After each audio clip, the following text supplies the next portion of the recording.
ব্যক্তিগতভাবে আমি একদম শুরু থেকে ছিলাম না, মানে একদম শুরু থেকে থাকা বলতে যেভাবে র্যাপাররা ছিল ওইভাবে আমরা ছিলাম না। আমরা তো ফেসবুকে লিখেছি বা কথা বলেছি, কিন্তু ওরা যেভাবে ছিল গান দিয়ে জীবনের রিস্ক নিয়ে ওইভাবে আমরা মিউজিশিয়ানরা ছিলাম না। আমরা একটা সময় গিয়ে মাঝামাঝি সময় থেকে যখন মৃত্যুর সংখ্যা অনেক বাড়তে থাকলো তখন শিল্পীরা বিভিন্নভাবে দাঁড়াইছিল। আমরা দাঁড়িয়েছিলাম গেট আপ স্ট্যান্ড আপ নামে এসে রবীন্দ্র সরোবরে, ওখান থেকে আমরা মিছিল করে এসেছিলাম শহীদ মিনারে।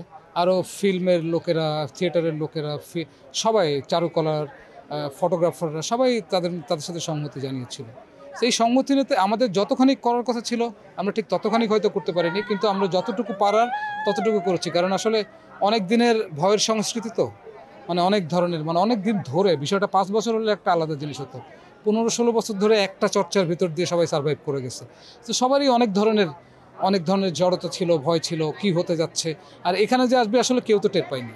এসে আসলে তখন যারা ক্ষমতাসীন ছিল তারা একের পর এক ভুল দিয়ে এই ব্যবস্থাটা এনে দিচ্ছে আসলে, কারণ এটা এদের দাবিও ছিল না, এদের দাবি ছিল কোটা সংস্কারের। এটা এখানে চলে আসছে কারণ তারা অজস্র ভুল করছে, মানে এত মানুষ মারার যে ভুলটা করছে, এই ভুলটা তাদের জন্য একটা অমার্জনীয় জিনিস হয়ে গেছে, যেটা আসলে জনতা তখন তাদের সাথে যোগ হয়েছে। ওখান থেকে আমরা আমাদের মতো করে, যদি বলতে হয় আলাদাভাবে কৃতিত্ব দিতে হয়, আর্টিস্ট, যত ধরনের আর্টিস্ট আছে সবথেকে এগিয়ে ছিল র্যাপাররা। ছাত্র এরা কিন্তু রাষ্ট্রের জনতার প্রতিনিধিত্ব করছে, মানে এদের ত্যাগের বিনিময়ে ওরা ওখানে গেছে। ওরা জনতার কথা জন্য মাথায় রাখে, ওরা যারা মারা গেছে তাদের কথা জন্য মাথায় রাখে।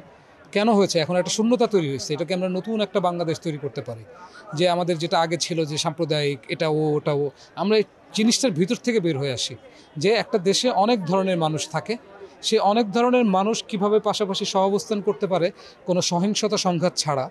যেটা ইমোশনাল সংঘাত সেটা আলাদা জিনিস, সেটা মানুষের সাথে থাকে, কিন্তু এই পরিচয়গুলোর কারণে যে ধ্বংস, মানে যে সংঘাত, শত্রুতা, এইটা থেকে বাংলাদেশ বের হয়ে আসার এখন দারুণ সুযোগ, যাতে সবাই, যেখান থেকে মাইনরিটি বলে কোনো শব্দ যেন না থাকে, সবাই মানুষ, কসমিকভাবে, মহাবিশ্বগতভাবে সবাই প্রাণ, পৃথিবীতে তারা মানুষ, তারা দেশে কোনো একটি দেশের জনগণ, তারপরে আবার তারা মানুষ, যেখানে তাদের এই আলাদা আলাদা পরিচয়গুলো তাদের কোনো দূরত্ব তৈরি করতে পারে না। এই অবস্থাটা তৈরি হয়েছে এবং এটাকে নস্যাৎ করার জন্য অনেকে কাজ করবে, কারণ এটা দিয়েই এতদিন এখানকার রাজনীতি হয়েছে এবং নতুন রাজনীতিতে যাওয়ার একটা সুযোগ আসছে, নতুন একটা দিকে আবার ভোট, মানে সব কিছু মিলে একটা শূন্যতা, খুবই আনস্টেবল লাগবে, মনে হবে যে কী হচ্ছে না হচ্ছে।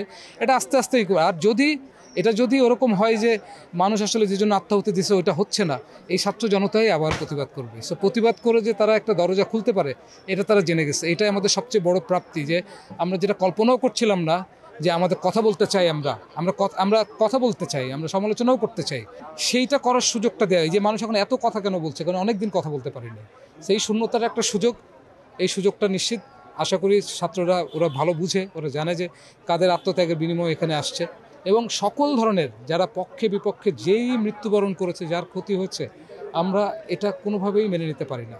এটার উদ্দেশ্য ছিল না। গণ অভ্যুত্থান মানে সবাই মিলে এক হওয়া, কিন্তু এই সবাই মিলে এক যে হবে, সবার আবার স্বকীয়তা আছে, সেই স্বকীয়তাও, সেই স্বাধীনতাটা যেন থাকে, এবং কেউ যেন শত্রুপক্ষ না মনে হয়, কেউ যেন ইনসিকিউরিটি ফিল না করে, সেও যেন বুঝে যে এই গণতান্ত্রিক অধিকার, যে স্বৈরাচারের পতনের মাধ্যমে যে গণতান্ত্রিক অধিকারটা এসেছে, এটা আসলে সব মানুষের জন্য, এটা সবারই দরকার ছিল। চারুকলা, শাহবাগ, এই জায়গাটাতে একসময় অনেক ধরনের অ্যাক্টিভিটি ছিল, সেই অ্যাক্টিভিটিগুলো বিভিন্নভাবে তালা মেরে বন্ধ করে রাখা হয়েছিল। তো এখন আবার এটা ফিরছে, আর আজকে এখানে গান গাচ্ছে, কিন্তু এটা মজার বিষয় যে যাদের গান এই আন্দোলনে ব্যাপক ভূমিকা রেখেছে তারাই, হান্নান, সেজান, এরা গান গাচ্ছে, আরও অনেকের সাথে গান গাচ্ছে। এটা খুবই ভালো উদ্যোগের মধ্যে। আমার এমন দিনে মানুষের কথা শুনতে নেই, কারণ সে কী কথা বলবে বুঝে উঠতে পারে না, কারণ সে একটা স্বপ্নের মতো লাগতেছে তার কাছে। আপনারা মিডিয়ার লোকেরা মানুষের ক্লোজ শট নেবেন, মুখের এক্সপ্রেশনের, দেখবেন যে দেখেন সবাই রিলিজড, সবাই অনেক কথা বলতেছে, ভুলও বলতেছে, সঠিকও বলতে, কিন্তু সবাই বলতেছে। সো এই হলো অবস্থা, কিন্তু একটা সংখ্যাও আছে, যা ঘটছে এটা কেউ আসলে কল্পনা করেনি এদিকে ঘটবে। আগেরটাও আমরা কল্পনা করিনি যে এমনি গুলি করে মারা যাবে, এটাও আমরা কল্পনা করিনি যে এরকম হবে। এটা আস্তে আস্তে থেমে যাবে আশা করি, কারণ অনেক ধরনের মানুষ, অনেক ধরনের স্বার্থ। ছবির হাট আবার প্রাণ ফিরে পেয়েছে, খুব ভালো লাগছে।